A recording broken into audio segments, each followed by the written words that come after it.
تعلیمی نصاب کے حوالے سے بہت زیادہ کوشچنز جو ہے وہ آتے رہتے ہیں اور رپورٹس بھی آتی رہتی ہیں. ایک پرٹیکولر ریفرنس جو بار بار سامنے آتا ہے وہ ہے آؤٹ آف اسکول چلڈرن کے حوالے سے.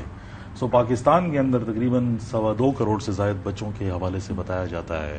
کہ یہ آؤٹ آف اسکول ہے. تو گورنمنٹ انیشیٹوز کے بارے میں بتائیں، کیونکہ کریٹیکلی جب اس کو دیکھا جائے تو ہمارے معاشرے کے اندر جو یوتھ کا جو بلج ہے، جو ہمارے کوانٹم ہے یوتھ پاپولیشن کی، اس کے حوالے سے کافی کنسرنز جو ہے وہ دکھائی دے رہے ہیں.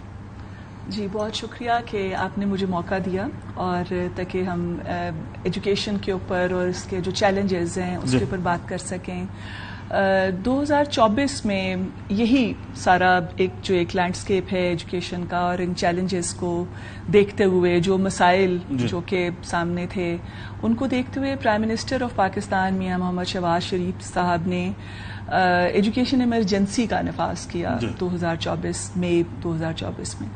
تو اس میں پھر آ کر جو آؤٹ آف اسکول چلڈرن سب سے پہلے نمبر پر، ہمیں کبھی بھی پوری دنیا میں ہم جب بھی کہیں جاتے ہیں اور پاکستان کا نمبر وہاں پہ ایک گلیرنگلی نظر آ رہا ہوتا ہے کہ اتنے بچے 2.5 کروڑ سے زیادہ جو کہ اسکول سے باہر ہیں، تو وہ ہمیشہ ایک شرمندگی کا باعث ہی ہوتا ہے کہ ہم نہیں اس کو چیلنج کو میٹ کر پا رہے. اور اس کے لیے کوششیں بہت، اور پرائم منسٹر نے اسی لیے جو ایجوکیشن ایمرجنسی کا نفاذ کیا وہ اسی سلسلے میں تھا. تو اس میں سب سے پہلے تو یہ کہ ایک تو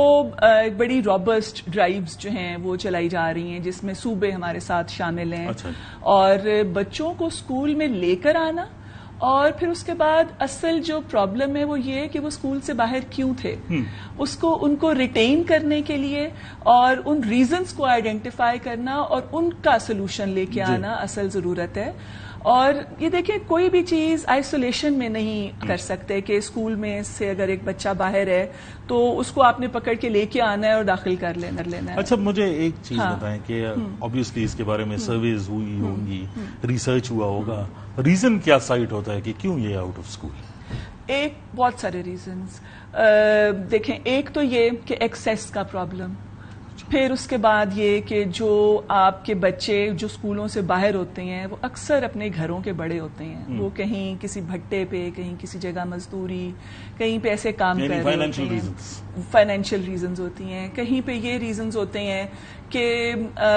کوئی یہ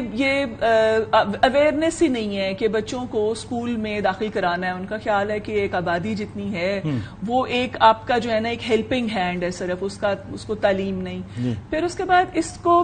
ہم نے کچھ جو سلوشنز اس کے لیے ایکسیس کو امپروو کرنے کے لیے اسکولز کے لیے بسز، اور وہاں تک جو ہر تھوڑے عرصے کے بعد آپ کا کچھ کلومیٹرز کے بعد اسکول پرائمری موجود ہو لازمی. پھر بچیوں کے لیے بہت بڑا ریزن جو تھا وہ واش فیسلٹیز کا اسکول میں نہ ہونا، 4 دیواری کا نہ ہونا. اور اس کے لیے یہ اب کہ جو لوکل جو بچیاں ہیں جو کہ پڑھی لکھی بچیاں آپ کو اس کمیونٹی سے مل سکیں، ان کو اسکولز میں لے کر آنا تاکہ وہی ایک پڑھا بھی سکیں ان کو. اور ساتھ یہ کہ اسکل کو آپ اگر کریں کنیکٹ ایجوکیشن کے ساتھ، مڈل ٹیک پروگرام، میٹرک ٹیک اور انٹر ٹیک. اچھا میرا سوال پرٹیکولرلی اسی سے ریلیٹڈ تھا کہ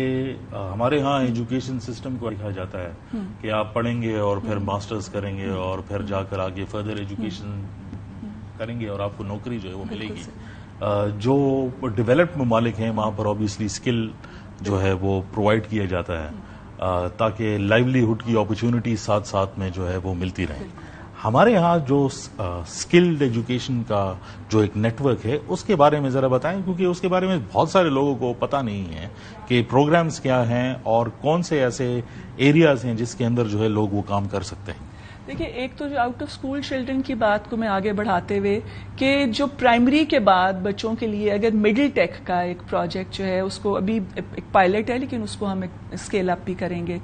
تو وہ آپ کا آؤٹ آف اسکول چلڈرن کا بھی جو ایک مسئلہ ہے اس کو بھی کسی حد تک وہ ریزالو کرتا ہے، کیونکہ وہ ان بچوں کو آگے نظر آ رہا ہوگا کہ وہ میٹرک ایف اے کر کے وہ نوکریوں کے لیے نہیں پھر رہے ہوں گے، نہ ہی سرکار جو ہے وہ اتنی نوکریاں دے سکتی ہے. تو ان کے پاس ایک ہنر ہوگا اور وہ بجائے اس کے کہ نوکریاں تلاش کرے وہ نوکریاں دینے والے بنیں گے. پرائم منسٹر یوتھ پروگرام جو ہے وہ اس وقت بہت رابسٹ طریقے سے اسکل پہ بھی کام کر رہے ہے اور ایجوکیشن منسٹری کے ساتھ بھی جو کہ پروفیشنل ٹریننگ بھی ساتھ منسلک ہے. اس میں نیپٹیک جو ہمارا ایک ایپیکس باڈی ہے وہ بھی صوبوں کے ساتھ مل کر سرٹیفکیشنز کی ڈیولپمنٹ، انٹرنیشنل سرٹیفکیشنز، پھر اس کے بعد نئے جو ری اسکلنگ اور اپ اسکلنگ، جو حکومت ہے وہ اس کے لیے اسکالرشپس دے رہی ہے. اس کے علاوہ بہت ساری اور ہماری آرگنائزیشنز ہیں جو کہ اسکالرشپس اس کے لیے دے رہی ہیں. جو بچے وہاں پہ پڑھنے کے لیے آ رہے ہیں اس کے لیے بہت ایک منیمم ایک جو انہوں نے پے کرنا ہوتا ہے، لیکن یہ کہ mostly for the students it's free but funded by the government. اچھا جی. اچھا، میں ایک طرف جو ہے وہ آؤٹ آف اسکول چلڈرن ہیں، پھر لوگ فائنینشیل ایشوز کے حوالے سے جو ہے وہ بات کرتے ہیں. ایک آپ کے ڈپارٹمنٹ کے ساتھ یعنی آپ کی منسٹری کے ساتھ جو ریلیجیس ایجوکیشن ہے وہ بھی ان ٹچ ہے، اور ہم بارہا سنتے ہوئے آ رہے ہیں کہ معاشرے کے اندر جو ایکسٹریمسٹ ٹینڈنسیز ہیں وہ اسی لیے آ رہی ہیں کیونکہ فائنینشیل برڈنز ہیں، اور اس کی وجہ سے لوگ ایسے راستے اختیار کر رہے ہیں جو ٹریڈیشنلی جو ہے وہ صحیح نہیں سمجھے جاتے ہیں. تو جو آپ کے ساتھ جو ریلیجس جو منسٹری کی جو کوآرڈینیشن ہے وہ کیا ہے، اور مدارس کے اندر جو ہے وہ کیا ہونا چاہیے؟ دیکھیں، directorate general of religious education جو کہ منسٹری کا ہی ایک ادارہ ہے، اس کے ساتھ ہم انکریج کرتے ہیں کہ جو مدارس زیادہ سے زیادہ اس کے ساتھ افیلیٹ ہوں، کیونکہ جو ان کو اس کی وجہ سے جو انسینٹیوز دیے جاتے ہیں، جو سہولیات دی جاتی ہیں عصری تعلیم اور دینی تعلیم کو اکٹھا کر کے، اب اس کے بعد تاکہ ان بچوں کے پاس ایک آپشن ہو کہ وہ چاہے میٹرک وہاں سے کرنے کے بعد انجینئرنگ میں، کہیں آپ میڈیکل میں، آئی ٹی میں، کہیں پہ بھی ان کے لیے راستے کھلے ہوں. پھر اس کے بعد گورنمنٹ ان اداروں کو ٹیچرز بھی فراہم کرتی ہے، اور اس کے ساتھ ساتھ آپ یہ دیکھیں کہ بچوں کو آئیڈیالوجیکلی اکوپ کرنے کے لیے ہمارے پاس اسلامک آئیڈیالوجی کونسل بھی ہے، پھر منسٹری کا بھی ایک اور ادارہ ہے، رحمت للعالمین اتھارٹی ہے، اور یہ اس کے اوپر کریکولمس بھی ڈیولپ کر رہے ہیں.